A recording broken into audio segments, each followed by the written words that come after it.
Welcome, congregation, to this miraculous event in the year of our Lord 2025. Today's reading comes from, it's not working very well, is it? Are you hearing that feedback? Are we all good? So I have to be really close, but it isn't very loud. Okay. Today's reading comes from the book of Queen of Queenstown. And so it was that the Lord sent an angel to Frankton, the Bethlehem of Queenstown, and his, for they are always men, message from God was the voting faithful were highly favoured. The Lord is with you, the angel said reassuringly. The mayor had been chosen, and Joseph and Mary placed the successful candidate in a manger. His, because it's going to be a man, face hidden from view by a thin veil of voting papers. The shepherds were amazed. Mary shone only as new mothers could, but Joseph had disappeared. Is he glorifying and praising God? The shepherds asked, drawing closer.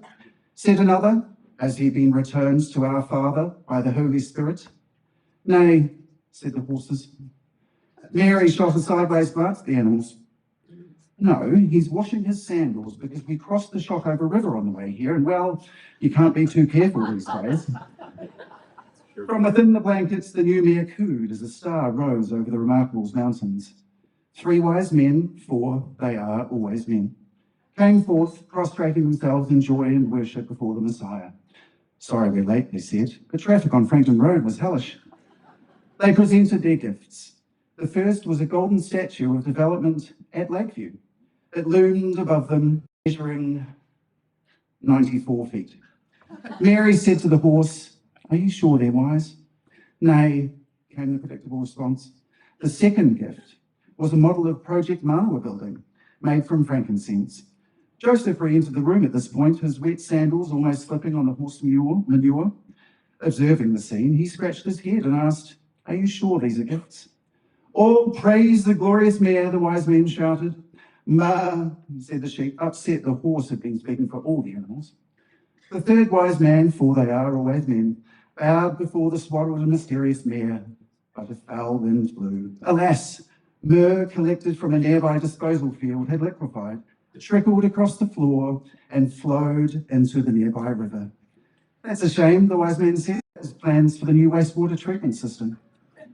Suddenly, the star in the sky beamed brightly, causing the worshippers to cover their eyes. Oh, merciful God!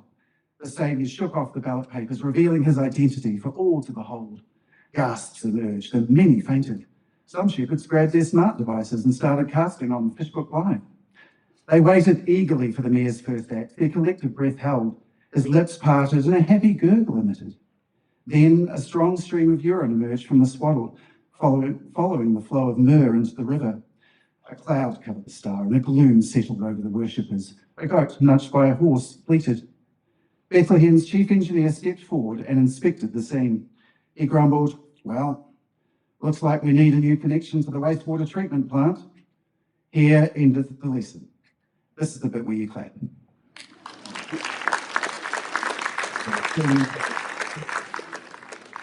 So that's, I'll just leave it.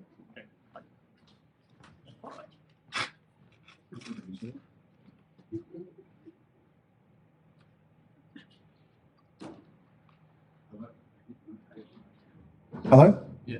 Hello? Good. No mai haere mai, kia ora koutou katoa, ko David Williams toko ingoa. I'm David, your moderator, joined on stage by Jack from Wakatipu High School and Nikau from Legal Leadership Academy. A quick round of thanks to the high school for having us, Catalyst Trust for putting this debate on, the important behind-the-scenes crew, you know who you are, and to you, the audience, for caring about local democracy. Because they cared enough to represent you, though, can we please have a big round of applause for the candidates?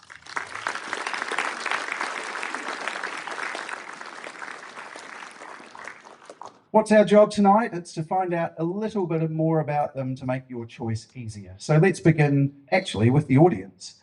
Raise your hand if you intend to vote. That's pretty good. And raise your hand if you haven't actually decided who you're going to vote for. Candidates, these are your targets, although you may change some minds as well, so good luck. So the format, it's 4-minute statements from each of you. We'll draw the names out of a hat, so it's fair. followed by 6 minutes of questions. So you'll have your 4-minute statement and then we will ask you questions for 6 minutes after that. So 10 minutes each candidate. Down the front, we have the green, yellow and red. So green will flash at 3 of your 4 minutes. Yellow will flash at 3 minutes 30. And red, that's just the end. We cut you off pretty quickly at red. Okay, so shall we grab candidate? I'll talk to Jack first. Jack, do you want to grab one out of the hat? Who gets the first lotto ball? It's number 12. What have we got? No, Angus. Angus, your first, thanks. The stage is yours. Right.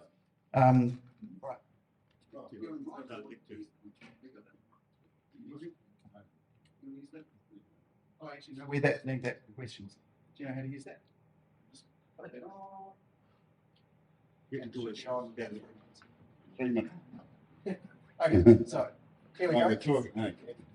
I'm Angus. I'm single, handsome, and modest. If you can tell by those two blatant lies that I own up fast when I make a mistake. So there you go. I've been in the district a fair while. I know the Alan's down the back here and one or two others in here. My priority in this, for standing this time, is to take the council apart from the top down.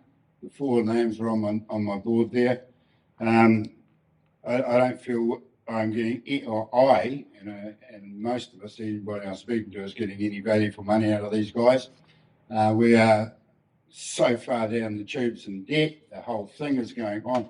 Most of the people I've spoken to, and I'm not well liked, but I'm well known, and I get around the district a lot. Everybody is, when I've asked what's the problem here, and it is the council. It's not this, that, or the next thing, or aeroplanes. It's the council itself. So that has to be addressed before we can start. We can't fix things in the district with a broken council, and that's where we must start. So, and his nibs over here was going on about the sewage thing down there, and I was at the Rotary one a couple of nights ago. Glyn said that the sewage is taken care of. We spent $50 million. We've got thousands of connections ready to go and whatnot. So I went down there this afternoon and had a look. There's not a single warning sign everywhere, so it's all hunky-dory. What I did, because I'm a visual person, is I took a bottle of water, and I've got some fresh sterile cups here. So if anybody believes that story, that what's going into the shot over, you're welcome to come and take a sip and prove me wrong. But I think that would have shocking. Well, that's unexpected. But yeah, that's basically my where I want to start. We've got to start at the beginning. So, there is bales of money going out of this district. Our money, why isn't it being spent here? The money spent on the Lakeview side, 153 million. The money here, there is no information coming out. There's a guy down here, Peter Newport, who doesn't like me one bit. We love heart there for him. But however, should you get me in there, here's my choice to start covering information requests. The backlog will be gone in a month, and we will start investigating what on earth has been going on and follow the money and see who's getting it, because we're not getting services for the money. That'll be, thanks.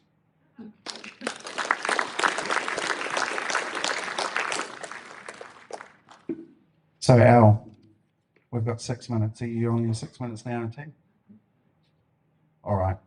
Thanks, Al. Can I just double check where that water came from, please? Speak into the mic. They come from below the sewage station, the whole deal below there, out of the Shotover River. So help us out. Well, I'm not on the stage to be a mayoral candidate, so I'll pass. Have you had some yourself? No, not likely. Okay. I didn't lose any weight. Yeah, okay. You first stood in 2013, Al, and against Vanessa Van Uden, and many people appreciated you doing so that there was at least a contest. However, they didn't pick you then. Why should they vote for you now? It's a whole different ball game now. This is, I've been here 50 odd years or so or more, and this, in my opinion, is the most crucial vote that we've ever had to make.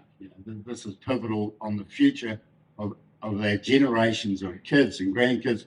At the moment, at about 8%, we've got 60 years of interest payments that are going to be 12 million a year going straight in the hole. If this council gets another 3 years, we'll be at $1 billion. So basically, that's why I'm up here. Okay, but why should they vote for you? I mean, that's all a bit of a problem, and any one of these people could sort that out. But why are you the person to sort it out? Because my own finances are kept really, really well contained. You've got to have your own house in order before you can take care of anything else. So I carry no debt. I haven't for years. This is just my personal thing. And if I haven't got the money, I don't buy it. And I don't give money to my friends overseas. I don't. There's many things that I'm here that needs to be investigated, not just because who's the best option up here? Clearly it's me. Is it prudent though? I mean, it's one thing for a personal person like yourself to take on debt, but isn't it actually prudent for a council to take on debt to fund infrastructure over the long term? Well, taking on a bit of debt is fine if you're getting a return for what's going on, but we're not. Our contractors are taking the mickey left, right and centre. Anybody driving past any of the construction sites, I know that one's central government, but our Melbourne Street, Henry Street nonsense down there, where 80% of the staff, by and large, just by standing and counting them, were doing nothing, vaping, looking at their phones, being important. So there needs to be a whole time and motion study done, and we need clear and direct oversight of the contractors. We need to give penalties, not payments, for mistakes. Otherwise you're incentivizing mistakes, and you start to wonder if some of this deliberate sabotage, what on earth is going on? But the role of a mayor is not to be overseeing contracts directly. That's the staff's job. So what input would you have? The role of the mayor is to keep an eye on everything, according to me. And I have run some pretty big construction sites and what have you. So I know, and it's not rocket science. You don't have to walk past 30 people doing nothing to know there's 30 people doing nothing. And you can then direct whoever's supposed to be in charge to leave because they're not doing their job, or get on with it. You said that you had 4 names that were in your crosshairs on your signs, but is it really a mayor's job to do that? To find people these are staff members of the council that you want to get rid of? That's not a mayor's job, is it? No, it's my job. It's your job. Yeah. Explain that to everyone who's... If I'm the mayor, these are the people that I can't work with. It's pretty clear. I won't work with these people. I haven't seen them do anything of value for the community for the last 9 years. If you can think of something, go for it. Put your hat in. But that's why I'm here. These people need to go before we can make a start. And there's more that need to go under that as well. So your precondition for being mayor is that those people need to walk out the door? Absolutely. Okay. And sorry, how many... amongst them, well, let's not get personal, please. So when you're elected, if you're elected, does the mayor really have the power to do that? And is that fair? And I guess my third part of that question is, how much time have you spent in the council offices seeing if they're doing a good job? Well, I'm on the other end. I'm on the non-receiving end of council services. And yes, the mayor can get rid of them, make a call to Ben Walker in Goy, a 21-year-old. I've got a CEO down there with a bit of effort, but it can be done. So this is just my personal opinion, but from what I've seen and from what's been going on in the district, and these guys are in charge of a huge amount of money. I don't want to hear from one of your guys that there's lessons to be learned. They should already know the lesson. Take out a half-page thing in Mountain Scene telling us there's lessons to be learned. Nonsense. So, given that you want to get rid of staff when you walk in the door, how well are you going to work with other councillors? I think pretty well. You'll take that with a grain of salt. You'll have to ask them. You'll have to ask them. That's not my. I work pretty well. With most people. And there's people that we can. There's really, really competent people within the council that I know that have been more or less, sidelined, that can easily be promoted into these positions. And that is our Angus, everybody. Give it up. The pressure's now on Nikau.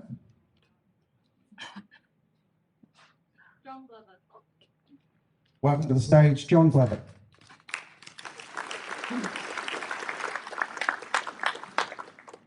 Yes, good evening, everyone. My name's John Glover. I'm asking you to vote for me to be your next mayor. For those of you who don't know me, I've lived up at the head of the lake at Kinloch for the last 25 years. My 3 kids had the privilege of coming through this school. It feels very strange being on the stage rather than on the floor.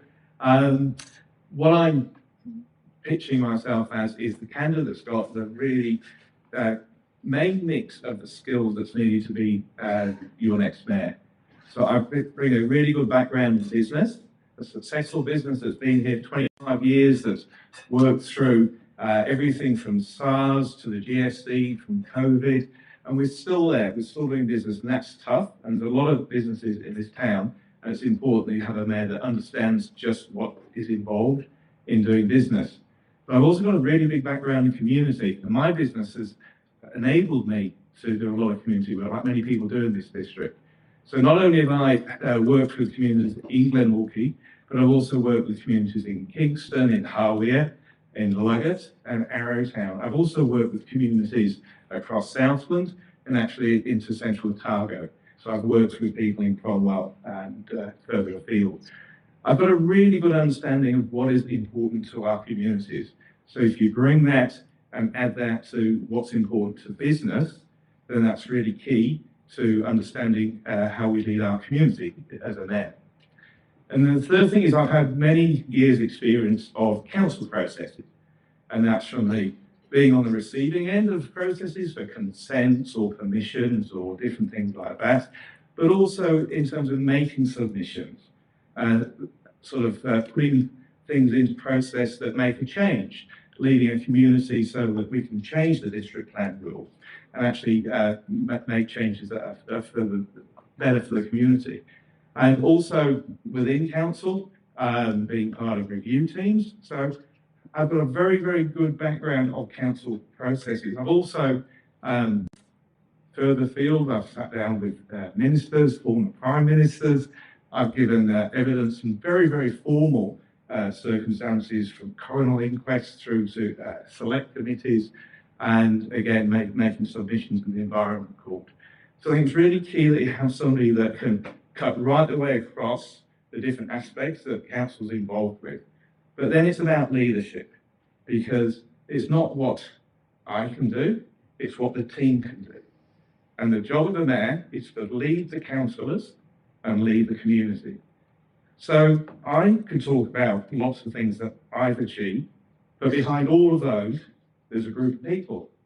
And I would much rather talk about what we've achieved, because I think that's the only way, excuse me, I think Glynn gave me his man flu last week, sitting next to him. But I think that's the only way, we do make progress, is collectively together as a community.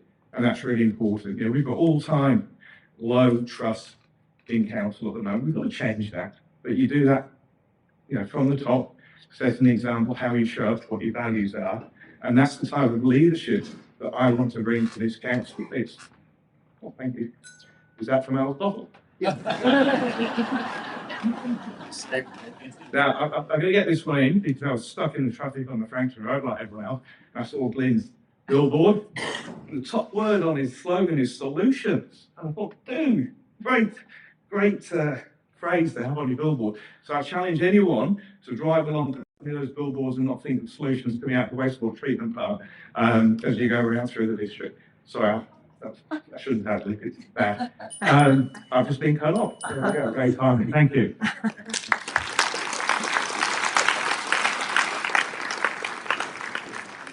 Sorry, John, just so I can see you. There you go. Just before I wanted to get into more in-depth questions, I just wanted to ask, you stood to, as I understand, become become a councillor in the 2019 local body elections. Do I have that correct? Yes. And within that, you campaigned and your policies were that you opposed the growth of Queenstown with plans to create degrowth in the area. Do you still stand by these claims after the effects of the COVID-19 pandemic and the effect that this had on our region? So this district has rebounded after COVID at a far higher rate than the rest of the country. And that's really important we understand that. You know, there are parts of this country, certainly if you look at the tourism sector, they're at 40 or 50% of where they were. We are at 110% of where we were before COVID. So we are maxing out on growth. And you know, degrowth is, we're on a planet of finite resources, so how do we make best use of all of that with a growing population? That's a reality. We can't just go find another planet.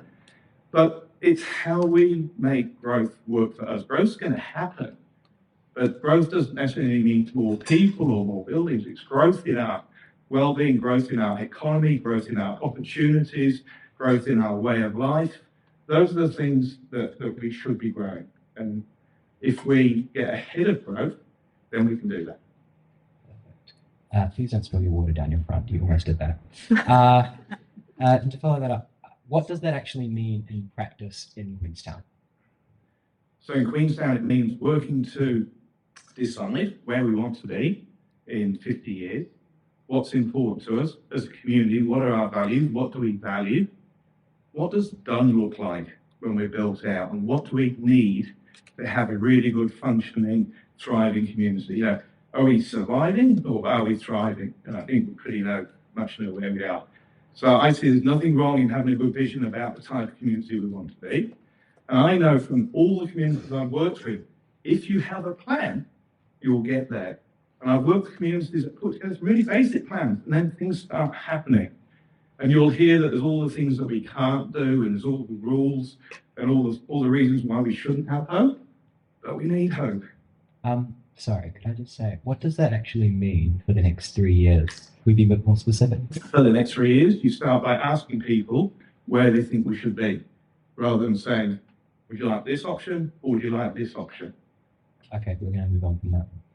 Question number 2 is that you say you wish to review how the council stores and publishes information, enabling speedier and fuller compliance with information requests from councillors and the public. And you announced plans to establish a semi-independent organisation to establish this, but how much will this cost and how long will it take? Well, I think if you think about the cost of staff time and lawyers that is spent preventing even our existing councillors from having information they're entitled to, then... Rough estimate. Sorry? Rough estimate? Couldn't tell you. Honest answer. If it's longer than 3 years, do you expect to be mayor in the next election too? I don't think it should be longer than 3 years. All right. Next one brings us back to that kind of. You've tried unsuccessfully to get onto QLDC 3 times. What do you plan to do differently this time that makes you a more solid candidate? That's a really good point. And I think when I stood in 2013 and when I stood in 2019, then the feedback I got was, actually, people don't know who you are. And what's happened since 2019 is a load more people know who I am. I've been out, I've been about, I've been working in the community. That's somebody ring to say they know who I am. And, so that is the difference. And you'd be amazed how many people I meet who think I'm actually on council. Oh, you're on council, aren't you, John? No, but they think I am. So, and I haven't walked away. I haven't lost interest. I've been making change. I've been empowering others to take control of where they want to go. I think that's really important, and I think we bring that mindset to this council. Policy-wise, how, an example maybe? Just policy-wise, how would you do that? Sorry, in what context? Yeah. That's all right. Sorry, I'll just take this one. So you've said why you weren't successful and now that you're better known, but actually, what are your policies? Because you might be better known, but what are you going to be known for after 3 years? So the first thing we have to do is restore trust. We have to have openness. We have to have transparency. We need to really focus on our financials.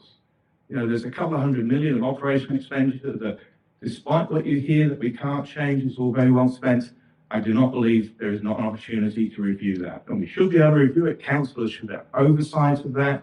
There should be a corporate services committee, for example, that looks at that expenditure, looks at how we provide information, looks at the cost of staff leaving and the cost of recruitment.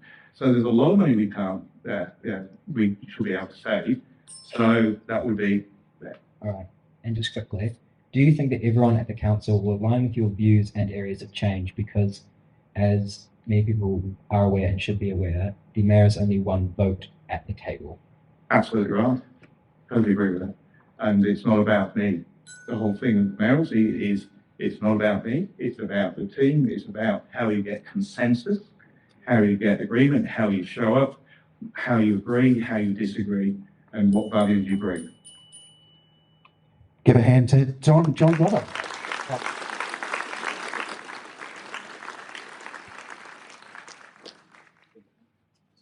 The next candidate is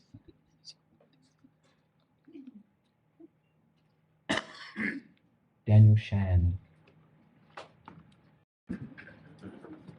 Thanks, Daniel. Your 4 minutes starts now. Hi, I'm Daniel Shand and I've run in 2 central government elections and 2 mayoral campaigns. And I'm running this election because I don't trust the representative system. It doesn't look like a real democracy. We vote just once every 3 years and our democratic powers are removed till the next election. Every 3 years we elect someone we don't really know. Then once elected, they make laws for us. It's not a democracy. A real democracy allows ongoing, binding public involvement. The public can ask for law changes directly. They can vote on the creation of laws and veto laws they disagree with. That's a democracy. In Switzerland, they have a system like ours with representatives. It has some differences. The public can legally request binding referendums. They can veto law changes being presented by their representatives. They can request new laws be created. They call the system one-half direct democracy. It's a more democratic system. The Swiss hold referendums on important issues. They present this as a kind of democratic safety feature. The public can stop their representatives when they collectively disagree with them on policies. This is what I stand for, some collective self-determination. That is a proper democracy, and we don't have this. I think we need to limit our elected representatives' powers and give the public the ability to request binding referendums, and if they desire, veto and make changes more directly to laws being made by their local government. We don't have this safety feature in New Zealand. I believe it's necessary. I support a move to a more direct democratic system such as the Swiss half-direct democracy. This is what I'm advocating for this election. Council and Parliament present they have been given the right to govern because they were publicly elected. Tri-yearly, they hold that when people vote in an election, they are given their consent to be governed over. We democratically elect leaders and call it a democracy. It's a thin thread of democracy. It's not a democracy, not really. Not compared to a more direct democratic system. Consent should be given more directly from the public. The public should have the ability to directly interact with and give direct consent to the creation of each of their laws, should they wish. Our representative system is lacking.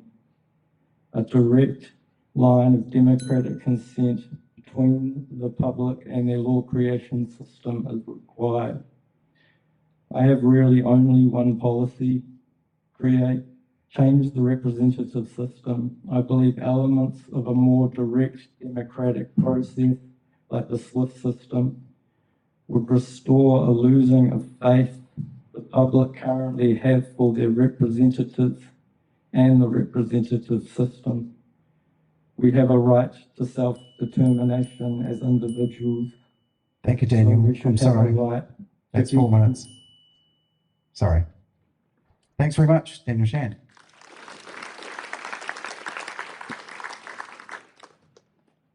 Thanks, Daniel. The Swiss system sounds really interesting. Can I just ask, I mean, I don't know a lot about it. So do you know if the Swiss system is used at all levels of government in Switzerland? It is, yeah. And on a local government level, it's used as a proper direct democratic system. Okay. And when you said laws, you also meant bylaws of council as well? That's right, yeah. Okay. Sorry, I don't remember, but when you ran for central government, did you also have this policy? I did, yeah. Okay, good. I wondered, it is a very interesting campaigns policy. Have you at all submitted to government or talked to people, MPs, cabinet ministers, anyone else about this policy? I have had the privilege of debating a few MPs during elections. How did that go? They're not interested. Okay. Do you think they're that's comfortable in their position? a bit of self-interest there? But I understand that you would like it to see a different style of government, but is a mayoral campaign the appropriate place to have that conversation? It's a very cheap platform. How cheap is it? I really am just a member of the public that's had enough. I get up each year and do this. Well, good on you for doing that. Yeah, absolutely. You said in one of your bios that you're a politician. I take it that's just a bit of a cheeky answer. Yeah. What are you then? I have read another answer. I'm a carpenter and builder by trade. Yeah. And do you live in Wanaka? Is that right? Yeah. Okay. A couple of pertinent questions to you then. Can you tell me about the state of the construction sector briefly? How is it? Within Queenstown, I'd say it's doing pretty well. Yeah, it's massively overheated. Okay. Yeah. Is that a problem? No, I don't believe it's a problem. But what I'm kind of interested in is what are the public's mandates? You know, like these things like growth and so on, and in the environment. What is the public's mandate? So where do they collectively, the majority, stand on an issue? And that information isn't available. Isn't that what public surveys are for, though? Yeah, but if there's no binding requirement, what's the point in engaging in a public? We're not. There's people aren't interested in engaging in a system that they know and have lost trust in, and they know that it's not going to follow up what they present. And so is that your view as well? You haven't engaged in this system to try and change it, other than the just lack of trust is too large. Okay. You're from over the hill. What are the kind of key issues over there? You've got an audience here of people who want to be Mayor of Queenstown as well. So what do the people over the hill want? I think it's the same issue all over the electorate, and it's the same in other electorates. And it's removing the line between the public and their representatives. So it really is just allowing things like finding referendums. We had a referendum like 2019 on air tax, and that was ignored.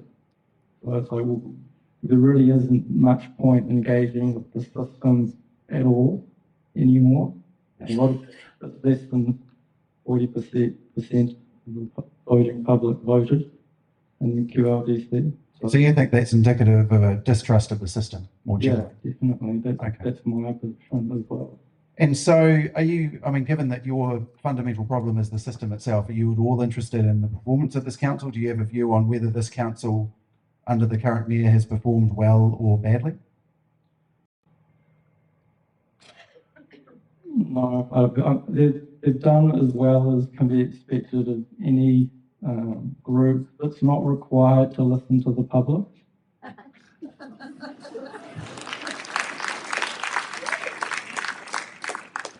When was the last time a mayor did a good job for the Upper Clifford, out of interest? Not in the time I've ever lived there. When did you get here? 2019. Okay. Mm.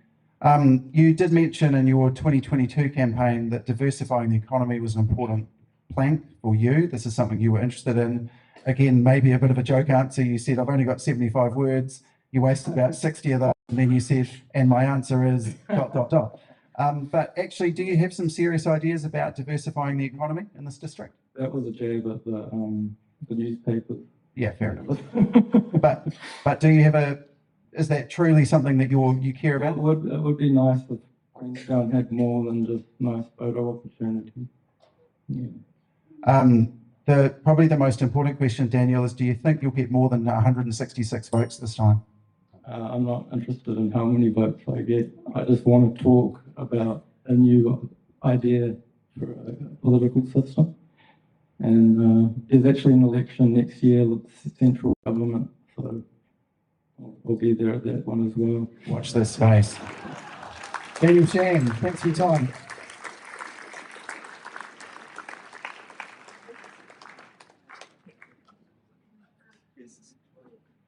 Next on stage is Nik Kiddle. Nik Kiddle, come to the stage.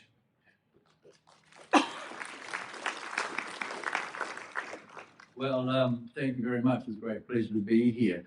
Why tick Nick? I guess that's all on your minds right now. Well, you tick Nick because you want to embrace new vision. You want to see ambitions set here to deliver on targets for the whole community, targets that are ambitious, a little bit outrageous, but they're practical, objective policies that we need to pursue. And I've been on this platform now for a couple of weeks together with these guys, and it is astonishing. None of them have actually really come up with specific policies. I have a vision, and I hope that the community will rally around supporting that vision so that the council can deliver for us very aspirational outcomes. And these outcomes, to begin with, are going to be in healthcare and housing and infrastructure funding, just to start with. So I can tell you about 3 specific policies that I would like you to back. One is, let's improve healthcare services in this district. There's no reason for us to be travelling to Invercargill and Dunedin for medical attention when there's an elective boost program which the government offers, which enables us to access private and charity facilities here. It's very important that we de-risk the medical attention that people are having to get by travelling long distances. On infrastructure funding, we need to move to a situation where the burden of rates is not the only way we pay for infrastructure.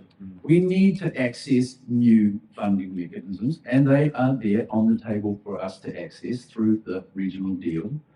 But we also need to be ambitious, and we need to talk to government. We need to negotiate with government to get back some of the GST and some of the international visitor levy that's already paid the central government. We are giving central government over $400 million a year on the GST that tourists spend in this town. If we just get 1/4 of it back here, it's going to help ease your rates burden. If we can convince the government that its original intention around the international visitor levy, which was tripled by this government, that was tripled so that we would get some of that money put back into this district, and that we could use that money not only for tourism infrastructure, but also for the conservation estate. And yet the government's walked off with that. It's gone out and it's decided to plaster walls in Paris and London and elsewhere with advertisements to encourage yet more people to come here, and it hasn't returned a cent to us. We need to absolutely go back to government and say that's not good enough. On housing, we've got a housing market here which is overwhelmingly influenced by the visitor accommodation business.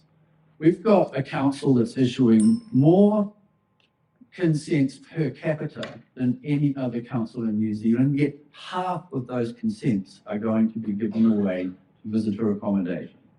This is driving up the price of housing because people expect a return on their investment, and their investments are businesses, they're not residential dwellings. And it's denying access to those dwellings for people who want to live here. It's driving over tourism.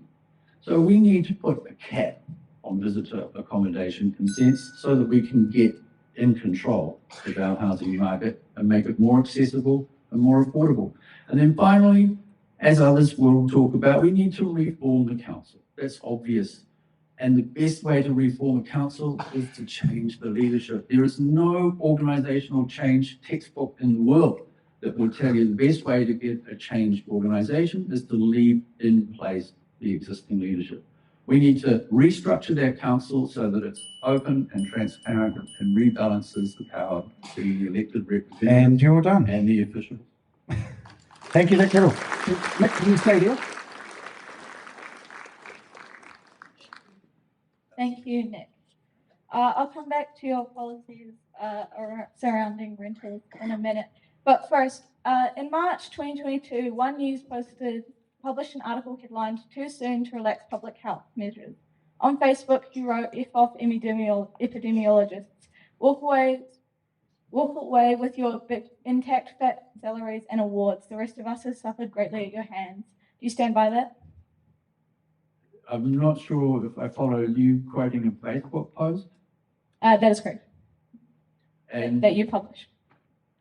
well, I do think that the way in which the pandemic was handled did have a very high cost on people socially and economically. So I do stand by that. So it is your opinion that the scientists were the ones at fault and not the virus? I think that there are very large questions around the efficacy of the science that backed the claims that were made by the drug distribution companies. Yeah.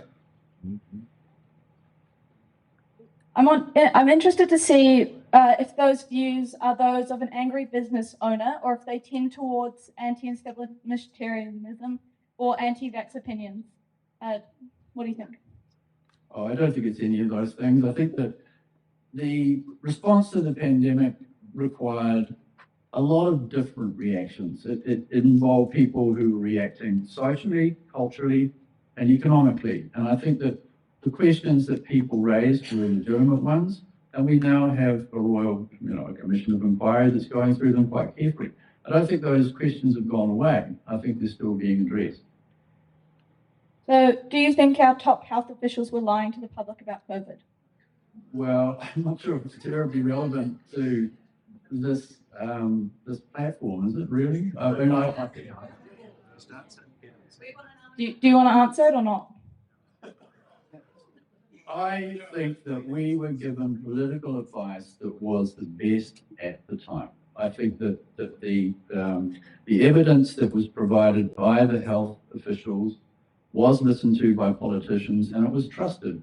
I'm not sure if all of the evidence that subsequently has emerged was presented to politicians at the time, and I think that that's the point of the inquiry. And that as we learn more about the pandemic response, maybe there were things that were misleading that were put out in the public domain by our political leaders. Okay, moving on. You discussed about your plan to put a cap on the amount of short-term rentals to help with the housing crisis. How do you know this policy will be successful? It's being tried in other locations around the world. So we know that there are cities around the world that are already taking steps to control and restrict short-term visitor accommodation. In those examples, we are seeing results where local communities feel that they are recapturing the essence of their local community. Do you have any specific examples? Well, Barcelona is one. Cool. And do you think this will be enough to bring rental and house prices down? I think it would have an influence on the affordability of housing, and it would certainly have an influence on housing accessibility. Key planks of your campaign include grabbing a portion of government funds, GST, and a visitor levy. Why Why would voters back you when they rely on the whims of the government of the day? Well, sorry, why would they not back me? Why would they back you when they rely on what the government of the day wants? I'm Sorry, can I clarify? So when you're talking about health and you're talking about GST and you're talking about a visitor levy, they are all things that the government of the day makes decisions on. They're not your decision. So why should people back you on this campaign when actually the result of those things rely on the government of the day and their decision? Yeah, no, I do understand that. I think it requires bold, visionary leadership. So it requires a council here led by a leader, supported by a community who can rally around significant objectives, aspirational objectives, and to bring those objectives to the table in Wellington. I wouldn't underestimate our ability to get stuff done in Wellington. I've been there, done that for 25 years. And I think that we as a district need way more respect for our needs out of Wellington than what we've got today. And I think one of the problems has been Wellington has always looked at us as a small community, 55,000 odd people. But our contribution to New Zealand's GDP is disproportionately higher than that. And I think it's time for Wellington to listen to us. And we need a bold set of leaders in the council to make sure that Wellington doesn't ignore what we need. Voters are often skeptical of political promises. Why should people trust you over your opponents? And what will you do differently if you don't meet your own benchmarks? I'm asking people to support specific policies rather than just vague assurances about, transforming the council. So I'm hoping that people will rally behind very specific objectives and help me achieve them. Thank you. That's all the questions I have. I've got one follow-up, which is that you talked about being a bold leader to get your policies enacted and demanding respect in Wellington. But given the government and its attitude towards local government, do you really think that just demanding respect is going to get us anywhere? Like, what is your approach to central government? And how is that going to win where the previous however many years haven't achieved that? I think that Wellington needs to understand that a failure to deliver here is going to resonate through the general election cycle. I think that Wellington needs to deliver here, and if it does not deliver, it's going to reap the consequences of that. I think we have a lot more influence than we tend to believe, and I think that this will rub the government up the wrong way if it doesn't deliver for us. Thanks, Nick. Thanks, Nik Kiddle, everyone.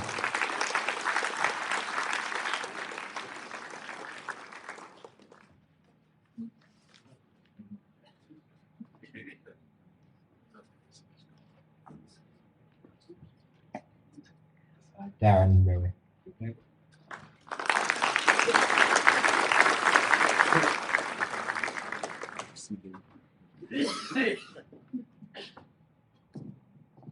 Shorter than the rest, sorry.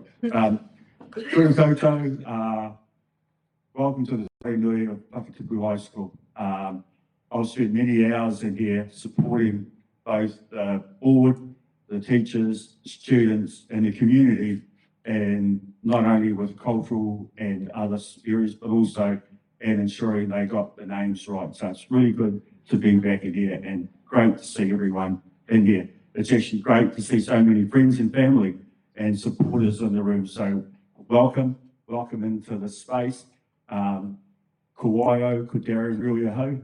Those that know me will know that I've given 30 years plus of community service to this district, the wider district, nationally and regionally.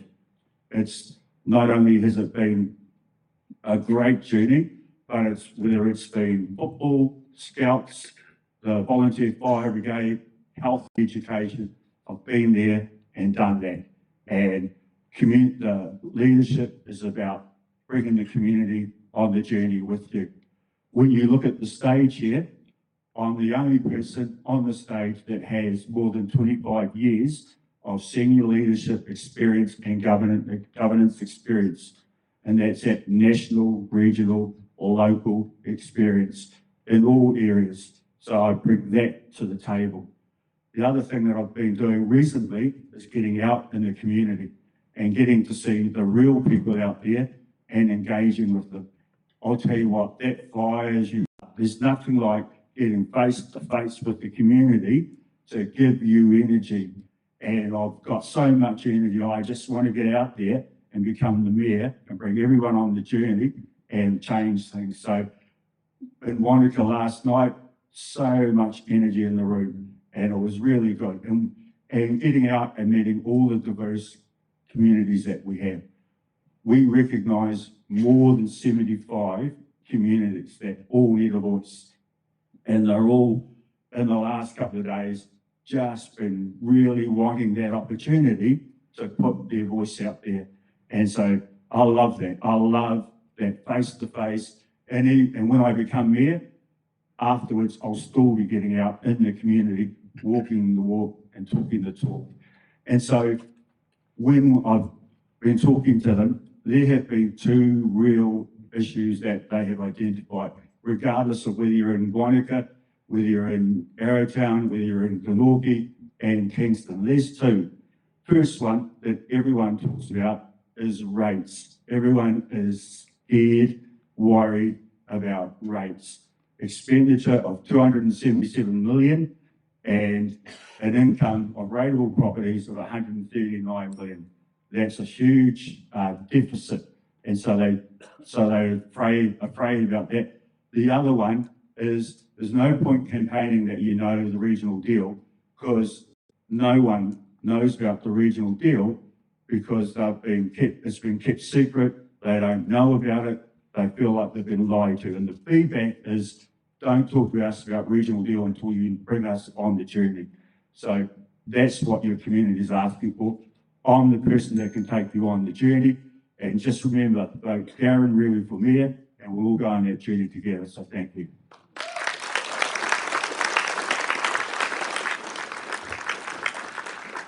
Jack. Kia ora, Darren. I'm going to start off with what is arguably the most major question that me and my fellow students at Wakatipu High School have for you. You've described council as being a bit of a tail wagging the dog situation, with too much reliance on contractors and staff. Can you explain what you meant by that in 20 seconds? Oh, 20 seconds. So the reliance on contractors and councillors, contractors and consultants means that our councillors have lost their voice, which means the community has lost their voice. When the council makes a decision, they will peer review it through consultants. We lose that voice. We keep deferring to Auckland when we should be making decisions here. Right, thank you. That's very insightful. A follow-up question. If elected, what specific changes would you make to ensure that councillors are really the ones setting the direction? Yeah, so with the councillors, the one thing that is lost is their voice, and there's been a lack of good governance. So that's where I would focus on. I would bring the councillors together, the elected councillors after October 11th, the voice of the community.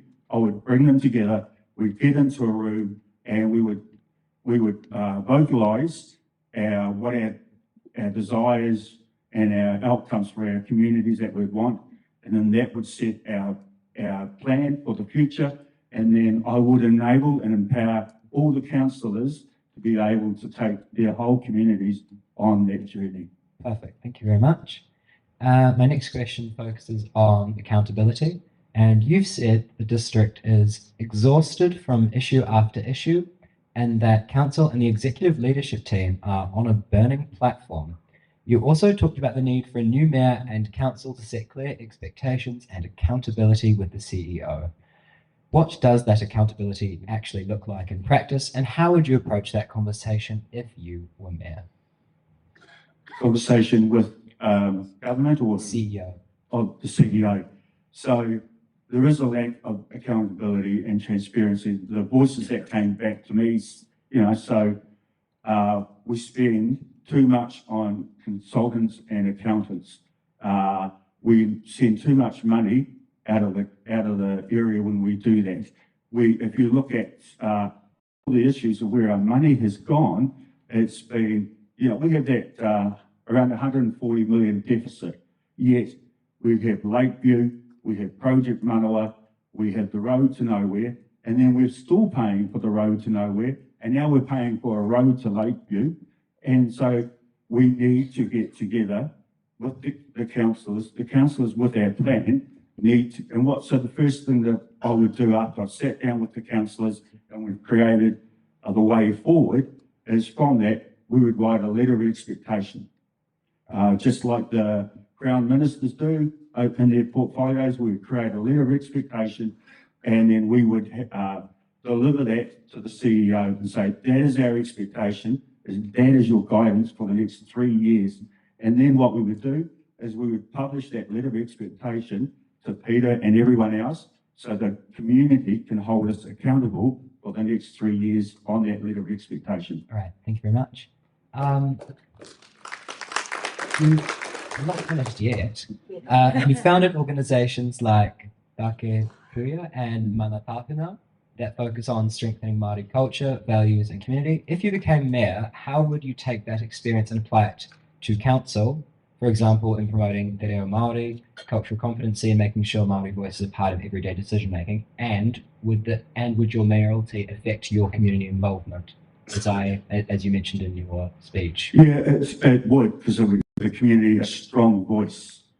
In terms of the values that I have in Takituia and Manatahuna, the term that we use is manaaki. So whether you are Māori, you're Pacifica, you're from Scotland, Brazil, whatever, when you come into our space, you're welcome into our space. And then we take that value all the way through the council. And so I believe that the councillors they believe in those values. So it's from the leadership, setting a good example and a role model downwards. Thank you very much. And we've only got one more question for you. Sorry, these have been very long-winded questions. Sure. I can waffle. You've spoken about accountability and improving governance at council, but so much of that comes down to relationships and process. And it is important that the mayor has to work with councillors who may disagree and a CEO who manages the staff, a community that's often frustrated. How would you balance those relationships while also changing the decision-making process so councillors have more influence and so the community feels greatly appreciated? Yeah, and that's what I bring to the table is 20 plus years of governance. And so what it's about is ensuring that you're following the principles of government. The Local Government Act talks about the 5 principles of governance, and we don't see them. And then we have I've forgotten what it's called, but it's gone blank. But anyway, how we operate within the council. So we just have to make sure we apply that. So thank you for your time. Darren Rewi for Mayor, thank you.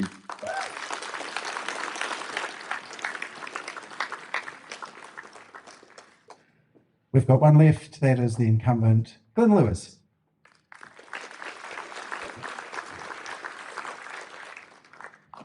Thank you, David. Hopefully my voice can handle 4 and then plus another 6. I'm just recovering from influenza and she's a bit rough at the moment, the throat. So, tēnā koutou katoa, ko Glyn Lewers, tāpui noa. I'm your current mayor and I am standing for re-election for another 3 years.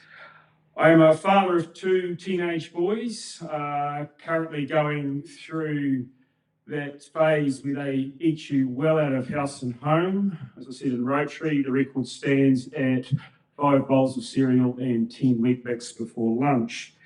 I'm also a partner to Prue. Prue owns an e-commerce business and doing in French flax, linen, bedwear and woolen blankets. You may have seen her on Country Calendar middle of last year.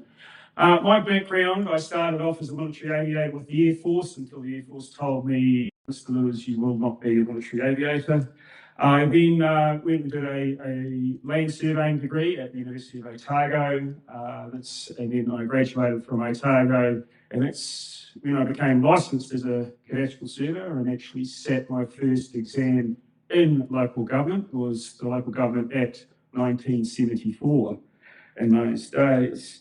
I practiced as a surveyor, then went to Australia, and while I was in Australia, I got into the mining game and then got seconded into BHP, which was one of the largest diversified miners in the world, and got an engineering degree while I was there. I've practiced as an engineer since then. I came back home to New Zealand when my two boys were young, and I practiced here in Queenstown for 10 years as a structural engineer. You walk into a community meeting 12 years ago, you happen to open up your mouth, and 12 years later you're standing here as your mayor. I was 6 years as chair of the Franklin Community Association, and I coached junior rugby for probably about 10 of those years coming back from Australia. Look, council's going through tremendous change, huge amount of change through government reform. Look, in the next year, the new mayor will have to face onboarding a new CE, immense reform in the resource management phase. That's probably the biggest change that local government will see. We have a plethora of fast-track applications before us. When it was first announced, there were 14 in the Otago region, 9 that came to this district. I can tell you now, we've probably got another about 14 in the wings now. Water Services CCO, we will be divesting our water services into a council-controlled organisation that will be looking after the Three Waters area. Local government reform, you would have seen the local government's improvements bill before us, concentrating on core services, and also regional deals. Look, I'm standing because I want families to thrive. I want opportunities to be local, and I want services to be close. And that's what's driving me, because I know with the growth we're facing, we have huge opportunity to make that actually happen. And I've set a structure up through the last 3 years to actually deliver on those 3 things. And I want another 3 years to finish that job, so I humbly ask you to give me your vote to continue the job that we started. Thank you.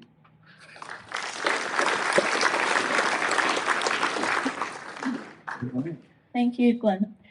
When you came into council in 2022, council debt was sitting at $300 million, before doubling over your time at council to over $600 million, and it's predicted to rise to over $1 billion by 2030. Last campaign cycle, you promised a prudent debt risk strategy, which, as defined by the Treasury, includes decreasing debt. Do you think you've delivered on that promise? Yes, because given the amount of growth we're facing, you either fund infrastructure through rates, and because the level of infrastructure we need and the level of investment we need, that would be untenable. To forward fund it through debt allows it to be intergenerational and actually spread the cost over multiple generations instead of this generation picking up the tab for future use. As a young person, I'm going to be one of the people that start picking up that debt. How do you ensure that it doesn't become too much debt for our young people to pick up on? Because if you have a look at the way we set up affordability, and you look at Three Waters for example, because that's going to be the biggest debt burden, because that's 2/3 of our debt at the moment. The affordability is described as 2.5 of your gross income. By year 10, we'll probably get to about 2.2, 2.3. And just to be aware, your electricity bill is higher, at sitting at about 2.4 to 2.5% of your gross income now. The regional deal, it's been a lot of talk, and there's been a lot of talk about it. But what is it, and how will you ensure it benefits Queenstown? What is it? It is a framework developed by this current government, but it does have its origins in Manchester in the UK. It has been rolled out further from in Manchester to other areas outside of London, and so I think Belfast has got one, Edinburgh's got one. It has also been imported into Australia, probably more transactional rather than relationship based in England. So that's where it's come from. This government's adopted it. What we've done is we've used all the work we've done under the Urban Growth Partnership through the previous Labor government. we have identified strategies and projects required under that, Okay. and actually implement and pitch that for a national deal. I'm just going to interrupt you here. What does that actually include? Actually Queenstown. How long have I got? For Queenstown, so right, you would have seen the mass rapid transit system. You would have seen an investment in health services. You would have seen pitches such as a special economic zone, such as depreciation on tech assets. You would have seen value capture through different housing mechanisms. You would have seen asking for IVL funding for the carrying capacity stage 2 for tourism within this district. There's a list that just keeps on going. And what were the main community priorities you tried to focus on when discussing the regional deal? So when we started formulating it, obviously we had a wealth of work from the last 6 to 9 years, especially the spatial plan and the work that we've done in the strategic sense. But we went out to the community and they came and they gave us a lot of information and what they would like to see, because this was, as the government said, it had to be Crown, iwi, local government, but they were also interested in private sector as well. So what you see in the pitch is what we've been told, as well as what we've worked on in the last 6 to 9 years. And where will the funding from the regional deal come from, and how much money is needed? Well, let's get into the detail, which will be fleshed out through the negotiations. So when you look at different forms of funding, we've got the government talking about the Infrastructure Funding and Financing Act, which for me doesn't probably meet the needs of Queenstown, because our private sector is too small, doesn't have a capital balance sheet to actually deliver on that, and it's just cutting up funding and delivering it to the user, so the user will have to pay. But things like the visitor levy, we've got a piece in there about GST on new builds, getting that back, but also with the IVL, but also, and those are probably the two main areas. The council's community satisfaction report showed only 17% of people trusted council leadership. Do you think you can effectively run a council when the community doesn't trust you? Yeah, it's a tough one, and I acknowledge that we haven't done as well as we could have. That's probably, there is a little bit of a rollover from COVID, where across the board internationally, public institutions, especially in the Western sphere, have been challenged on that. We've made some pretty good progress, in my view, over the last 3 years on trying to open up council. Look, we've still got more to do. I acknowledge that. So do you acknowledge you do think you can effectively run council? Yes. Do you think we're growing too fast due to the increased debt and rates? Growing too fast, too slow, right enough. It's the old Goldilocks question. Growth, it's one of those frustrating ones that actually happens to us. We can plan for it, and the way we have planned for it, we've assumed a certain growth rate based on a median scenario, which just so happens to be stats high. And also with tourism, we've assumed the growth level. That's all that we can do, but it's based on it. Okay, thank you. Thanks, Glyn Lewers.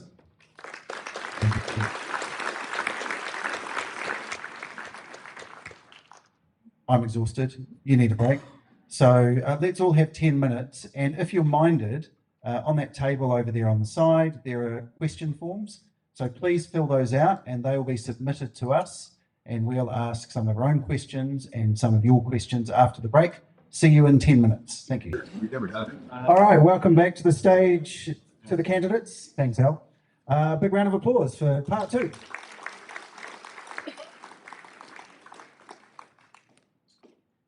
All right, to kick off part 2, we're going to do a bit of a, I'll call it a game. First of all, I'd like all of the mayoral candidates to close their eyes, please.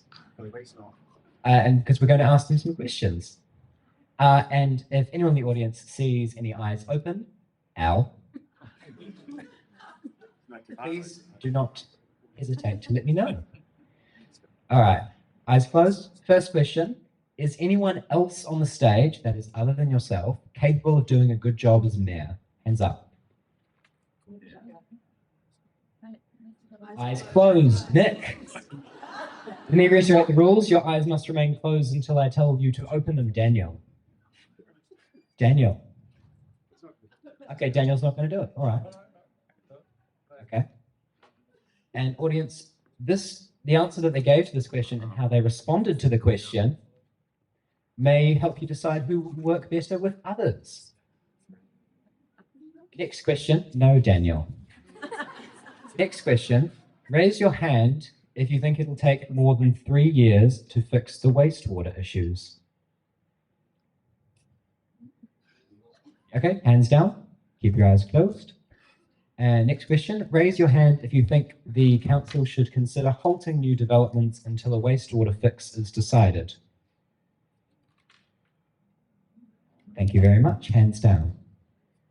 And now it's not just going to be holding your hands up. I would like you to raise your hand and hold up a certain number of fingers. No 2 fingers at me, please. Thank you. What day is election day? Is it finger 1, October 1st, 2 fingers, October 6th, or 3 fingers, October 11th? Hands up.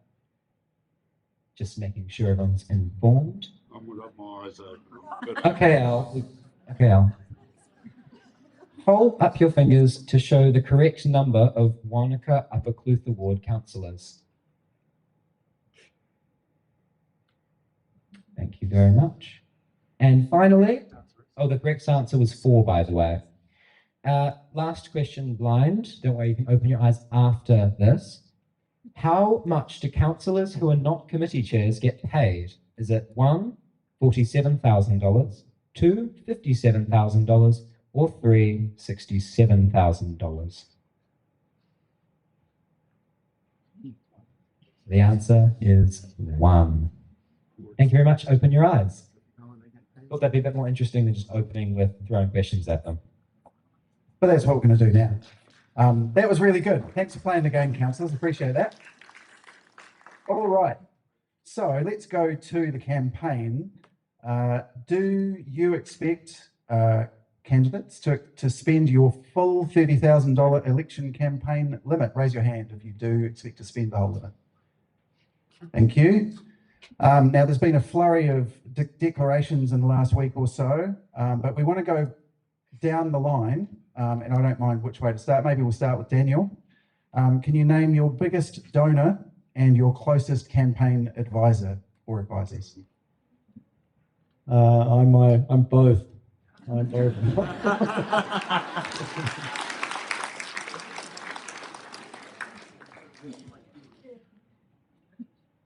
Sorry, we're just going straight. Go straight. Yeah. Hi, it's Roger, TMK. Look, I've got a multitude of advisors, which is good because I've got a great team behind me. But at this stage, I'd probably have to say Prue's probably the one that's given me the good. Do you pay Prue though? No. Okay, so what about paid advisors, Glenn? No, I don't have any paid advisors. No. Okay. I have one donor who's a friend in Australia, and I have a great group of people who support me, who I sound off on all the time, trying to develop coherent policy to present to you. So no specific advisors? No. Okay, thank you. Yeah, I'm funding my own campaign. I'm not sure whether to be flattered or depressed that nobody's offering me any money. But I think I prefer to be flattered. And yeah, I've got no paid advisors. Yeah, I'm Daniel. I'm fund my own campaign. I don't want to be beholden to anybody when I finish coming around going, oh, you owe me this because I paid you that, and I don't do favours along those lines. So yeah, it's just me. No paid advisors. I take advice from these lot actually. Thank you. Thanks, Al. Civilised sort of on my biggest donor, unfortunately, and then my next one sits at $500. That's my auntie in Dunedin. But I'm lucky to have Michael and the team at Maratahuna that keep me on the straight and narrow. Thank you. All right. Oh, actually, why don't we keep the mic at this end, and that way we can just go back that way, which is... You do have your own. Yeah. Do you know how to make that work, Tom? Are you good? Yeah. Okay, so we'll start with Darren this time. Wanaka and the Upper Clutha often feel like the poor cousin. It certainly did when I lived here. Can you name 2 things that you'd like the council to do for that side of the hill? Yes, so there's the wastewater and Pure, Operation Pure. There's also housing, what's the right mix. There's also infrastructure, so That's 3. okay, oh sorry, I'm just recounting what they said last night. Al? Council needs to keep its sticky mitts off their airport for a start. We've already been through that battle once. There is infrastructure problems, that's true. So, as I was speaking to somebody yesterday, council actually needs to start listening to the people who live in the Upper Clutha. They feel ignored, they feel second place, they feel ripped off. Whether that is true or not, we need to have that discussion. And the pledge that I've made to the Upper Clutha is that I will organise a group to get together. The community can choose who that is, and we'll work through some of that stuff. And if that means opening the books, and if that means seeing what's happened in the past, then so be it. Yeah, it's we've got to get that pipeline from Hawea through to Project Pure completed as quickly as possible in 1 year, hopefully. We need to have the sports fields rolled out in the 3 parks area. That's going to be very important for their youth community. And there's the airport. We've got to get community-driven outcomes. Yeah, thank you. So I'd like to see Valentine Road, the fields. That was the #1 submission on the long-term plan. But on a public health safety point of view, I'd like to also close out all of the protozoa barriers at Liger. It's the last one after inheriting nothing. That this came the year. I'd like to see a test referendum on the McDonald's, this big debate over the McDonald's, just to see what the public wanted. And there's no hydroelectric generation from Lake Hawea Dam. It's just a water control, and I've always wondered why that is. And that's it. Thank you. Round of applause.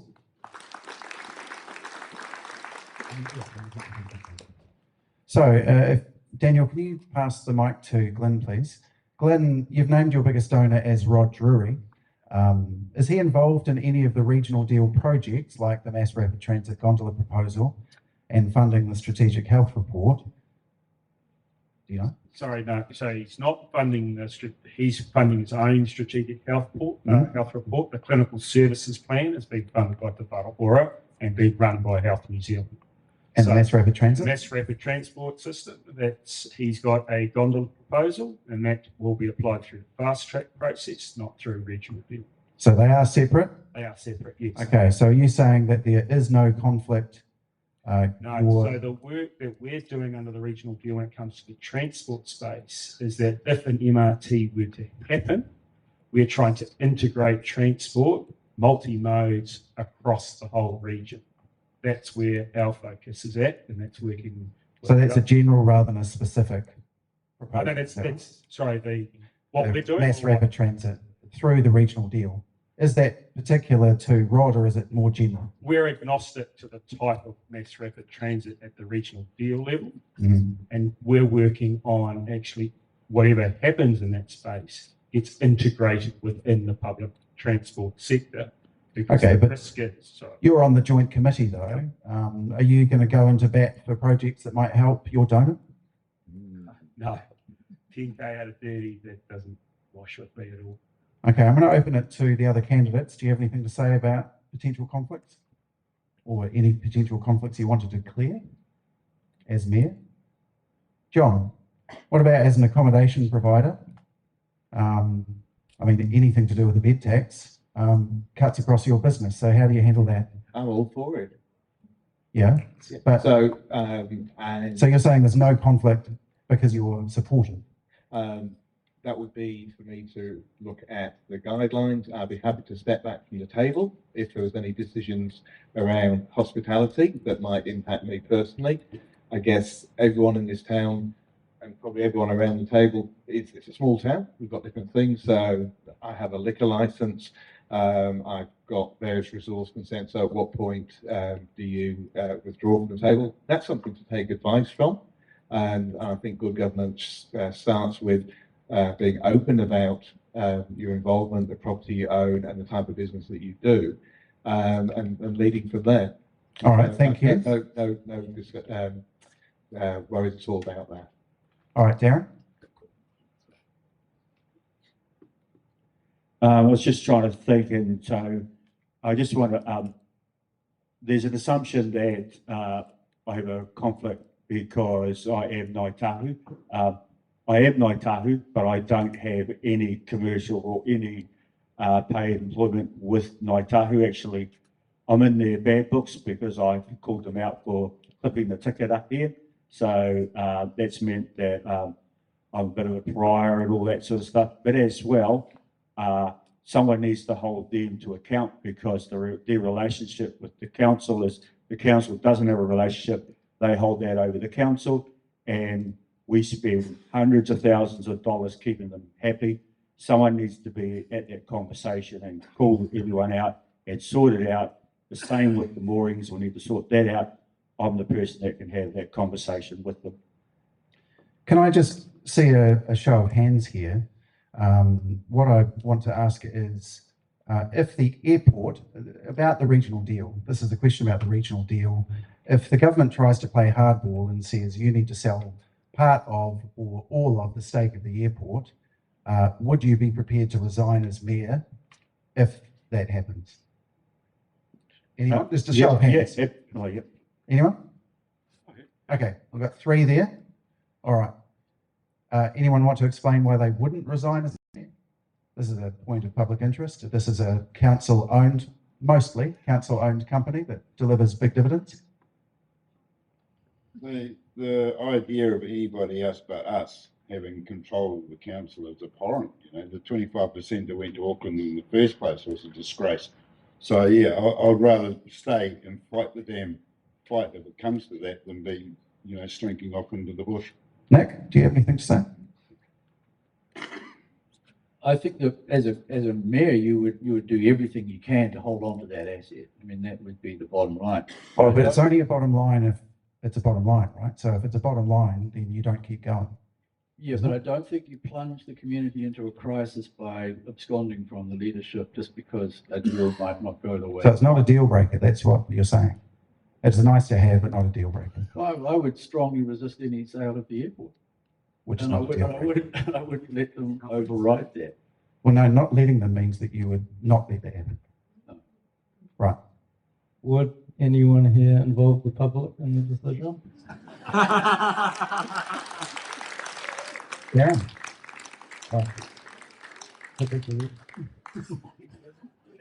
All right, we're gonna. I'm gonna turn it over now because everybody's sick of hearing me speak, including me. Who wants to go first? Okay, start with this one. What's one unpopular decision you're willing to make if it's in the town's long-term interest, even if it costs you politically? Start with the seat.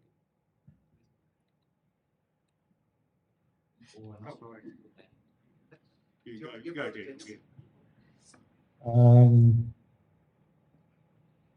I would. What was the question? What would I do that was unpopular? What's one unpopular decision you're willing to make if it's in the town's long-term interest, even if it costs you politically? We really need to. Needs to be a lot of work done on the infrastructure. I think there probably does need to be a big injection of borrowed money. Yeah. So I can tell you now, you're not shocked that you can't please anyone in this role, and probably every decision I've made at the table, someone's probably take umbrage to it. So long term, we usually make those decisions for the long term. It's actually part of our decision-making requirements. So look, name one, and I'm pretty sure anyone would be against what we've decided on. Look, we've had many from asset sales to the wastewater. That's the simple one there. It would be accountability around or stopping the overspend and you're going to make a section of the community unpopular, but we can't afford to overspend like we can. So that is probably the biggest first step that I would do in terms of becoming unpopular. Not that I am, but anyway. Yeah, I would agree with Darren on this one. You know, budget cuts are going to hurt if we're going to go down that track. And Wellington is going to require us to strip out the 4 well-beings from local government, and that's going to hurt. So I think as a tourism-based town originally, then we need to have that conversation about what is enough in terms of our tourism growth. And there's some very powerful vested interests in this town that have a vested interest in keeping it growing. And that's a conversation that we need to have a little bit more openly, and at what point doesn't tourism work for the vast majority of the people that work here? So that's a really tough question that we need to talk about, and it's one that is potentially a poison challenge, but I believe that together we should openly talk about.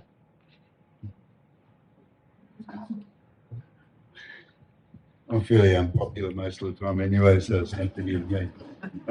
Yeah, I can't think of it, you know, any policy of mine that is going to be unpopular apart from with a few people that it concerns. Making contractors accountable, council staff accountable, is probably more localised. Unpopular but tough titty. Thanks, Al. All right, next question. Thanks very much. Wakatipu High School, yes, this one, is currently planned to reach capacity by 2027, and a proposed charter school was recently declined. How are you going to use your power as mayor, if at all, to ensure that all of our young people have excellence in their education options? Starting with Darren. Really good question, and it speaks to growth. So and if the ministry is defunding this area, which they are, you look at the bus services potentially defunded, they're withdrawing and holding funding for the growth that's in this area. And I'm like everyone else, I do not want to see porticoms scattered all over the area. So we're probably looking at other areas, and that could be through public-private partnerships, very much like the school is a model, but there we could be working with international partners, which could include Otago University and others, or other education providers, because everyone wants to come here. Having a Queenstown as part of your offering or your ticket will potentially create income or marketing stream for anyone else. So we might be able to leverage that, bring money in to do it ourselves. At some stage, we're going to have to be our own independent state, because when the government pulls away, we're just going to have to slap them around the ears and then find our own solutions at that point, you know. Yeah, I absolutely support education. I was well disappointed that the school didn't get its charter funding and whatnot. You know, the Lakeview site should have been a campus straight up, you know, without a doubt. The money that it brings into the district. And the other thing that I believe is, with cutting just a small percentage of the consultancy fees, we could grow our own staff for the council, $10,000 scholarships, you know, and for lawyers, engineers, and we can have people that are dedicated to this community going through university. You know, we're 20 of those scholarships, 10 for here, 10 for Wanaka, make a massive difference. What do you got? Thank you. Right.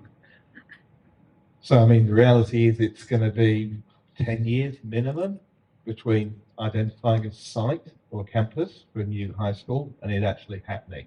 That's the reality. And that's not great news for this school, because it's going to be uncomfortably busy. And this is what happens when you just have land carved up and you don't have a plan. You know, we've got huge amounts of areas being developed for growth and housing that have been, and we've never had a plan. We've never said where's the school going to go? Where's the bridge going to go? Where's the healthcare? Where's the community halls? You know, we've got, how long is it since Shotover Lake Hazen Estate was built? And they're now only just getting asked about what they might want in the way of a reserve all those years later. So the council has a responsibility, if it's going to enable growth, to make it good growth so that we don't have this situation. And that's really important that we get ahead of that. Yeah, thank you. Sorry, just a note to the candidates. We're going to do a 30-second on each of the answer responses, and our timekeepers down here will show you the timing that you've got left. Thank you. Yeah, use the council's power to zone land for development for schools and tertiary education centres. Work very closely with the tertiary education centres that are based throughout the South Island to encourage them to come here and develop further infrastructure. And as others have said, make maximum use of public-private partnerships to ensure that the buildings are built. So this is what we have done. One, we've partnered up with the MOE and we've shared our demographics and our population projections. We're now seeing off the same song sheet. When you look at the structure plan that we've produced for Ladies Mile, as well as the Southern Corridor, which we just passed today, we have set aside zoned land for educational purposes. So that's as much as we can do. But the next bit is actually advocating and actually getting the investment from the Crown to actually stump up and actually start delivering some infrastructure. They're all really good ideas, and if elected, I'm going to steal them. Present them all as my own. Thanks, guys.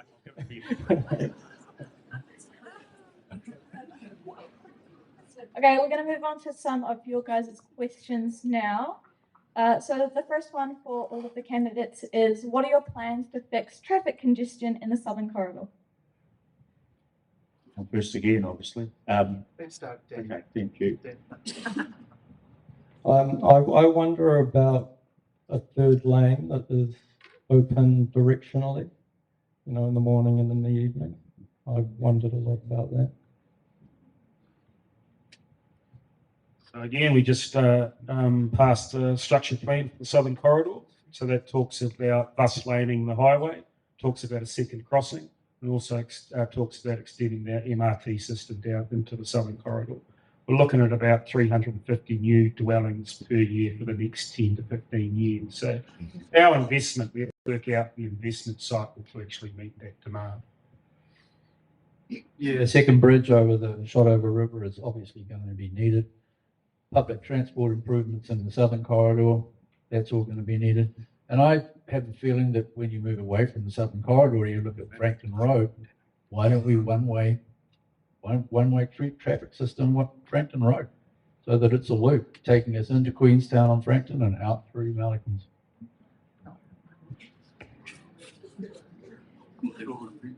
There we are, I'm still processing that one. Look, I mean, there's no easy answer, but we don't have good information about who's in the queue. Yes, we've got traffic numbers over the bridges, and we've got, you know, proposals for a gondola, and there's some other options that would probably work really well. But we don't know at any one time who's in the queue, where are they going, what are their journeys, and until you break that down, you can't. There'll be 4 or 5 different solutions, and that's what we need to work on. We need to start with some really good intelligence. And then we can actually, for each of the sets of behaviour that we're trying to influence, we can come up with a strategy. Right, there's a couple of things. The bridge going through Boyd Road is an obvious one. How on earth we get around to that was hard enough getting this one done. But there's plenty of low fruit. You know, we chop all that foliage off the roundabout so grown-ups can anticipate gaps and flow through instead of having to stop and wait, and, you know, all this sort of carry on. The other thing that I do think we should and that we need to do is turn the traffic lights off at 8 o'clock at night and start them up again at 4:30 in the morning. So instead of being sitting there half the damn night when there's nobody around, would be nice. I suppose it's about more doing in this hui, and I think that you need to look at transport nodes and intensification around those transport nodes that are in certain areas that will take some traffic off the road and away from their bottlenecks. That would be the first thing that I would look at. Thank you very much.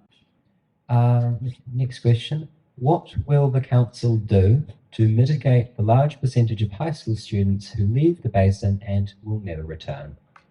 Starting with Darren. Yeah, so in my children's time, that was still going on. I think back then it was 30% of the children left and went to Colombo and St Hilda's and all that. And our youngest went to Mount Albert Grammar. So it's market forces to a degree. Some people want different things for their children, so it could be sports scholarships, all that. So they will send them away to that. But for those that are here, you just have to offer the best that you can, and we're seeing that with. Yeah, I don't think there can be much done about it. Our kids are enterprising. They go offshore. They do their OE. Mine did. They went and faffed around and seen how the rest of the world goes, and they liked it. And they come back if they do. It's just one of those be free, let them free, and see what happens. There is good opportunities here, but there is a lot of young people that get taken advantage of, and they're not thick. There you go. We could confiscate their passports. Because look, the best thing that we can do is to keep this place so that when our kids come back here in 10 years or 15 years, they recognise it as home. It's still the place that they grew up in. It's still got the values that they enjoyed, and that somehow there's a way that they can afford to have a place to live. Doesn't need to be home ownership, but somehow they can afford to live there. And that's the biggest thing we can do. We can pass our wealth on to our kids, but what about their kids? You keep an open environment for higher education institutions to establish themselves here, niche ones, specialty ones, encourage some schools on AI, encourage some schools on tech, and make sure that we have an economy here that's big enough and broad enough to absorb all of those people who want to stay and give them rewarding jobs. Yeah, so it's just three things for me, really. It's the education sector, tertiary. We're going to see the Otago University establish a 500 campus here for business for tech and tech for business, and cyber security. Again, we need housing for the youngsters, for the people wanting to come back, but also health, because, yep, you can have the youth come back, but you want their elderly and their grandparents to be able to stay and have healthcare in close to home and stay in Queenstown, which is not happening. It's understandable that you'd want to leave Queenstown. And Wanaka is a lot nicer. It's not far away. I would highly recommend it. You won't have to live in your car.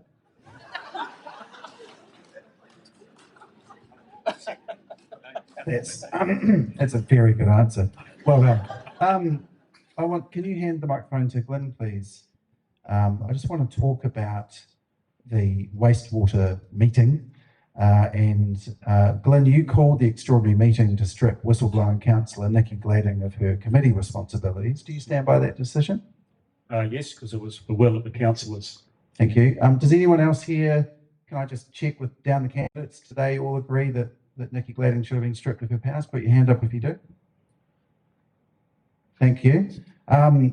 What about the decision not to allow a public forum beforehand, Glyn? That came under the standing orders. We've changed that now, so if it comes up again, they'll be able to speak. So that has been changed? Yes. Thank you. So there was a report published in June where the Chief Ombudsman said that it was reasonable to hold a public forum before an extraordinary meeting. That mistake has been corrected, or that decision. Mr. Allen recommended the council consider updating standing orders, which they've done. He also had a lot of other recommendations in his report. Can I just check on progress on that? Because openness and transparency, if I'm thinking about the questions we're asking and some of the reactions in the room, that is actually quite a big issue. So what kind of progress has been made, Glyn, for 30 seconds? And then we'll ask the candidates as to whether they're satisfied with openness and transparency. Obviously given us the template for those recommendations, and we've just got a time frame. I think it's July next year to meet those. We'll just meet them. A lot of the ones we've already completed, by the way. All right. Just any concerns through, though? I mean, you've already said some of the candidate statements about the concerns of openness and transparency, but Is there anything specific that you would like to see the council address in that range of work that the Ombudsman has put out? No, I'd just like to say that it should have been happening. It shouldn't be something that we're working on. Accountability and transparency should be our first go-to open democracy. Anyone else? Yeah, well, the closed meetings I'm always curious about. And the ombudsman that's supposedly present and monitoring and a third party.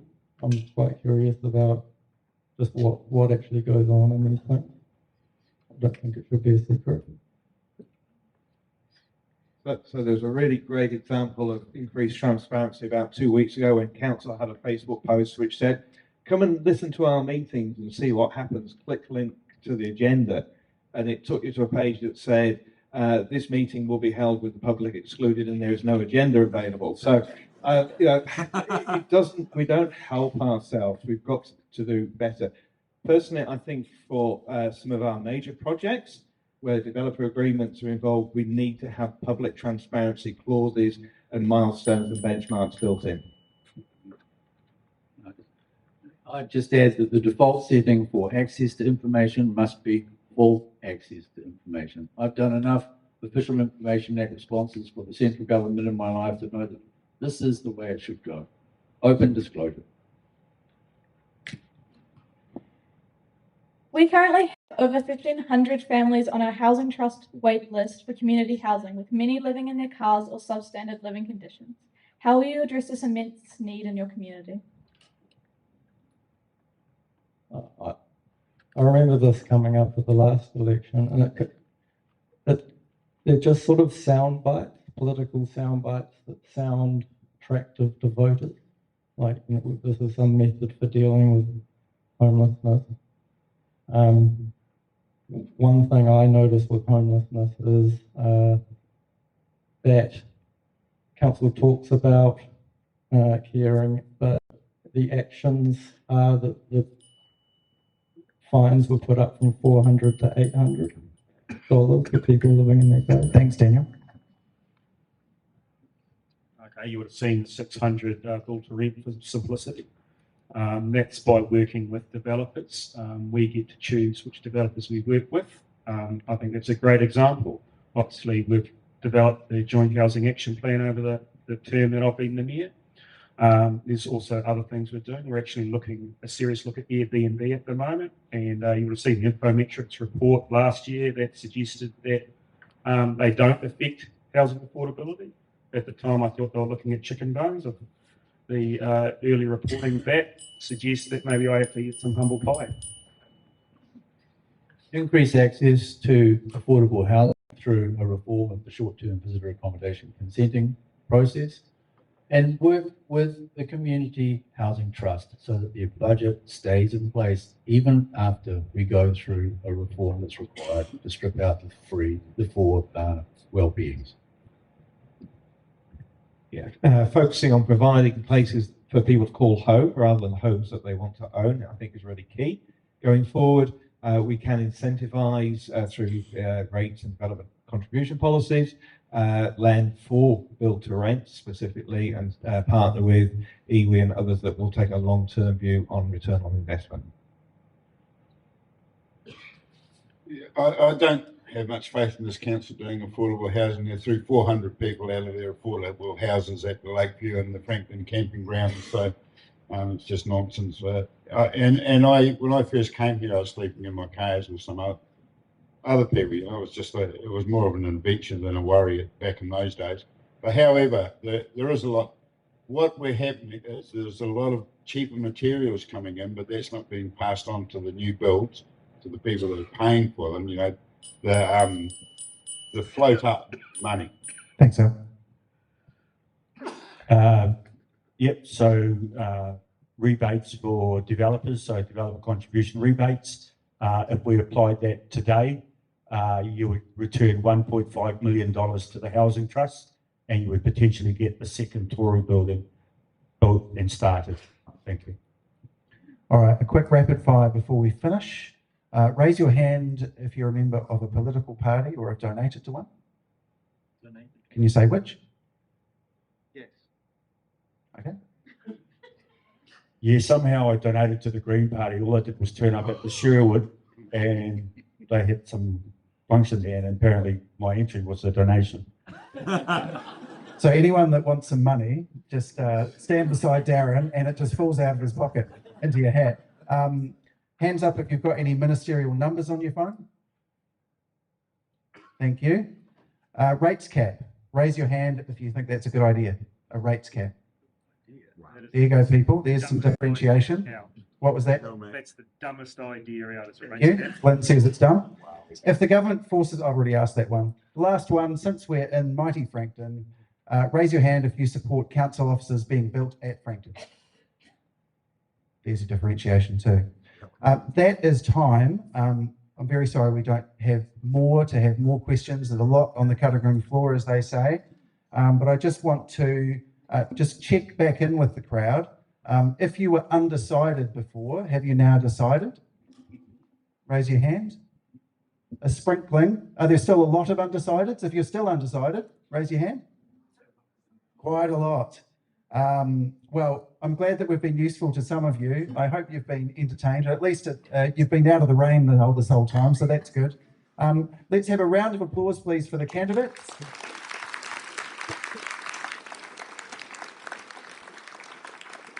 And also, can I have a round of applause for the students from Liger and Wakatipu?